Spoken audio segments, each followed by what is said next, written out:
সহকারী শিক্ষক থেকে প্রমোশন প্রাপ্ত, মানে এত বছরের অভিজ্ঞতা, জি। এই ডিগ্রি আছে, এগুলোর ভিত্তিতে প্রমোশন প্রাপ্ত। এবং এখানে আবার পিএসসি রুল আছে যে এত সংখ্যক ডিরেক্ট নিয়োগের জন্য রাখতে হবে। তো এটা পুরনো, মানে এটা আমাদের মন্ত্রণালয়ের করা না, এটা বাংলাদেশ সরকারের নিয়ম, সো অ্যান্ড সো ফোর্থ, এবং এটাই হয়ে এসেছে। তো এখানে দুটো মামলা দায়ের করা হয় আদালতে, যেই দুটো মামলার কারণে এই পুরো নিয়োগ প্রক্রিয়াটা বেশ কিছুদিন ধরে আটকে আছে। জি।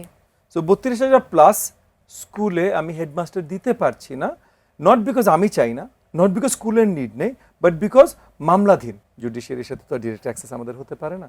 তো বাট মাননীয় অ্যাটর্নি জেনারেলের মাধ্যমে আমরা একটা আস্থার জায়গায় এসেছি যে মাননীয় হাইকোর্ট মানে আপনার খুব শীঘ্রই এই মামলার নিষ্পত্তি করবে, মানে যেইভাবেই করুক, মানে আমাদের ফরে আসুক, আমাদের এগেনস্টে আসুক, আমাদেরও কিন্তু আসলে কথাটা এইটা যে আমাদের পক্ষে আসুক বিপক্ষে আসুক এটা বিষয় না, কারণ এখন অনেক সময় হয়ে গেছে, আমার এটা আটকে আছে, এই 32,000-এ আমি ডিরেক্ট দিয়ে ইনটেক দিয়ে যেইটাই দিয়ে আমার দিতে হবে তাড়াতাড়ি।